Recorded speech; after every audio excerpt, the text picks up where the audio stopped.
नमस्कार दोस्तों आज की सच्ची घटना मैं सुना रही हूँ। ये घटना है हरियाणा प्रदेश का एक ज़िला है जींद, और जींद का ही एक इलाका लगता है उच्चाना। वहाँ की ये सच्ची घटना है और ये घटना है अगस्त 2023 की। मैं बात कर रही हूँ एक सरकारी गर्ल्स स्कूल की। उस स्कूल के एक टीचर एक लड़की को आकर के बोलती है कि तुमको जो प्रिंसिपल साहब हैं वो अपने ऑफिस में बुलाए हैं, तुमसे कुछ कहना चाहते हैं। अब लड़की जब प्रिंसिपल की बात सुनती है तो वो डरने लगती है कि आखिर उससे गलती क्या हुई है जो प्रिंसिपल साहब अपने ऑफिस में बुलाए हैं। अक्सर जो स्टूडेंट होते हैं वो थोड़े से डरते हैं, कतराते हैं प्रिंसिपल से के सामने जाने से। उनकी हिम्मत नहीं होती है कि वो प्रिंसिपल के सामना करें, इन्हें डरते रहते हैं जो स्टूडेंट होते हैं। फिर ये लड़की डरी सहमी जो प्रिंसिपल हैं उनके ऑफिस में जाती है, दरवाज़ा खोलती है और बोलती है मैं कम इन सर। वो जो प्रिंसिपल होते हैं वो बोलते हैं कि हाँ आप आ जाइए अंदर। जैसे लड़की दरवाज़ा खोल के अंदर जाती है, वो खड़ी होती है तो प्रिंसिपल कहते हैं कि आप वहाँ पे क्यों खड़ी हैं, आप वहाँ पे खड़ी हैं, ये चीज़ अच्छा नहीं लगता है, आपको हमारे बराबरी में खड़ा होना चाहिए। फिर वो अपने कुर्सी के यानी जहाँ पे वो बैठे थे उसके ठीक सटे उस लड़की को खड़ा करते हैं और कुछ बातें करने लगते हैं। बातें करते करते उस लड़की के प्राइवेट पार्ट पे ये हाथ फेरने लगते हैं, उसके अलग अलग जगह को वो छूने लगते हैं कुछ गलत तरीके से। फिर लड़की कहती है कि सर आप हमको इस तरह से क्यों छू रहे हैं, आप हमारे साथ ये क्या कर रहे हैं। तो प्रिंसिपल कहता है कि मैं जैसे जैसे कह रहा हूँ तुम वैसे वैसे सहन करते चले जाओ। अगर ज़्यादा तुम विरोध करने की कोशिश की, तुम शोर शराबा करने की कोशिश की तो मैं तुम्हारा नाम काट दूंगा, तुम्हें फेल कर दूंगा। और इतना ही नहीं, मैं तुम्हारे परिवार वालों से जाकर के बोलूँगा कि आपकी लड़की अक्सर लड़कियों के साथ घूमती है। जब मैं इतना कुछ बोलूँगा तो तुम्हारी पढ़ाई हमेशा हमेशा के लिए बंद हो जाएगी। अब लड़की डरी सहमी। फिर जो प्रिंसिपल था उस लड़की के साथ उसका जब तक जी करता है, यानी जब तक उसका जी नहीं भर जाता तब तक उस लड़की के साथ वो गलत करता रहता है। जब उसका जी भर जाता है फिर वो लड़की को छोड़ता है और लड़की जैसे ही दरवाज़ा खोलती है और बाहर निकलती है तो वो जो देखती है कि जो प्रिंसिपल के ऑफिस का दरवाज़ा है वो शीशे का लगा हुआ है। यानी जब वो बाहर से देखती है तो अंदर कुछ भी दिखाई नहीं देता है, लेकिन अंदर से उसको हर चीज़ बाहर क्या हो रहा वो सब कुछ दिखाई देता है। लड़की जब देखती है तो वो रोती है और रोते रोते कि वो दर्द के मारे रो रही थी और रोते रोते वो जाती है अपने क्लास में और उसकी एक सहेली होती है उसके पास वो बैठ करके और तेज तेज से रोने लगती है।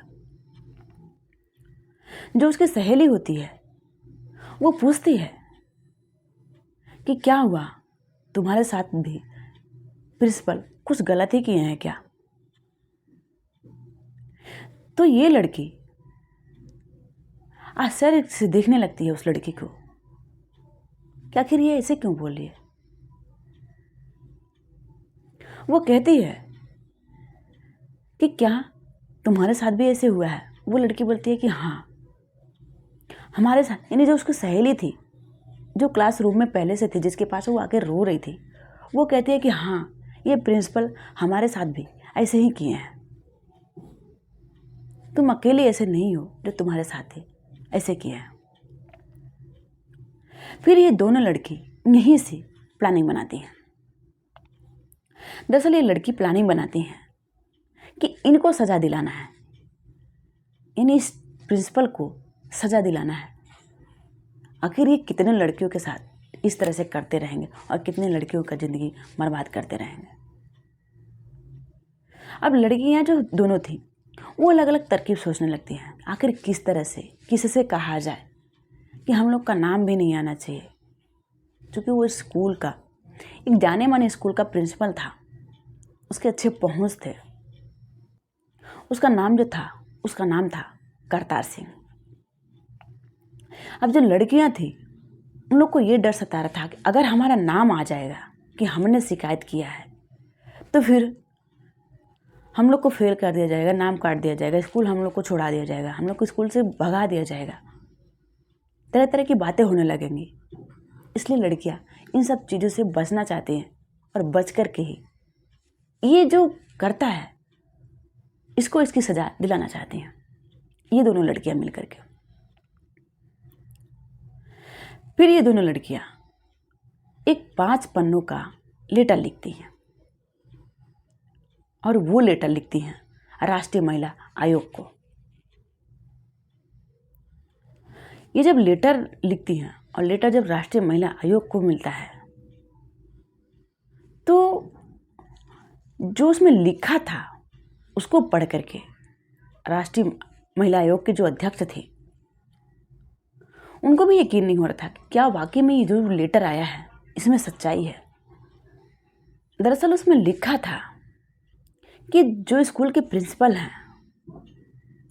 वो जो स्कूल की लड़कियां उनको पसंद आती हैं वो उस लड़की को अपने ऑफिस में बुलाते हैं और ऑफिस में बुलाने के बाद वो उन लड़कियों के साथ गंदी हरकत करते हैं, गंदी जगह पे छूते हैं, यानी उसकी सलवार में, उसके प्राइवेट पार्ट पे हाथ डालते हैं, उसके ब्रेस्ट को दबाते हैं, फिर उस लड़की के साथ वो रेप करते हैं। और उसमें जो एक हिस्ट्री के टीचर हैं वो हिस्ट्री के टीचर से, जो प्रिंसिपल है वो हिस्ट्री के टीचर से इशारा करता है उसको कौन सी लड़की को ऑफिस में भेजना है। फिर वही टीचर उस लड़की को बताती है कि तुमको जो प्रिंसिपल साहब है वो अपने ऑफिस में बुलाया। यानी इन दोनों का भी अनैतिक संबंध था, यानी हिस्ट्री वाली टीचर का और उस प्रिंसिपल का। उसमें यह भी जिक्र था कि कुछ लड़कियों को ये प्रिंसिपल इस तरह बदनाम किया, इस तरह उसके साथ किया कि वो लड़कियां आत्महत्या तक कर ली थी। उन लड़कियों का उसमें नाम भी जिक्र था और लड़कियां यह भी लिखी थी कि हम लोग का जो नाम है वो गोपनीय होना चाहिए, हम लोग का नाम नहीं आना चाहिए कि हम लोगों ने आपके पास ये शिकायत भेजा है, वरना हम लोगों के साथ कुछ गलत हो सकता है, यानी हम लोग का नाम काट दिया जा सकता है, हम लोग की बदनामी होगी, यही लोग हम लोग को बदनाम भी करेंगे, हम लोग को परेशान करेंगे, हम लोग को स्कूल से निकाल दिया जाएगा। इन्हीं सबों के डर की वजह से जो लड़कियां थी वो अपना नाम लेने से उसमें मना की थी। लेटर में उसमें बहुत सारी चीज़ें लिखी थी, लेकिन कुछ चीज़ें थी जो मेन था। फिर जो राष्ट्रीय महिला आयोग के अध्यक्ष थी वो 7 टीमें तैयार करती हैं और 7 टीमें अलग अलग दिन, अलग अलग तरीके से, अलग अलग टाइम पर जा कर के उस स्कूल में यही चीज़ जानने की कोशिश करते थे कि क्या इसमें सच्चाई है, कितना सच्चाई है इसमें। ये स्कूल को नहीं पता चल पाया, उस प्रिंसिपल को भी नहीं पता चल पाया कि अगर ये आदमी स्कूल में आते हैं तो कहाँ से आते हैं। लगभग 250 लड़कियों से इस बारे में पूछताछ किया गया गोपनीय तरीके से, जिसमें से 60 लड़कियां ये चीज़ कहीं कि हाँ ये प्रिंसिपल हमारे साथ ऐसे किए हैं। जब 60 लड़कियों का, 250 लड़कियों में से जब 60 लड़कियां ये चीज़ मानी कि हाँ उनके साथ वैसा हुआ है, तो फिर जो राष्ट्रीय महिला के अध्यक्ष थी उनके कान खड़े हो जाते हैं। फिर उस स्कूल में एक पेटी रखा जाता है जिसमें लड़कियां अपनी स्वेच्छा से उस पेटी में वो कहना क्या चाहती हैं वो उसमें लिख करके डाल सकती हैं। अब उसमें से जब निकाला गया जो पत्र, उसमें से लगभग 142 लड़कियां उसमें लिखी थी कि हाँ ये प्रिंसिपल हम लोग के साथ ऐसी गंदी हरकत करते हैं।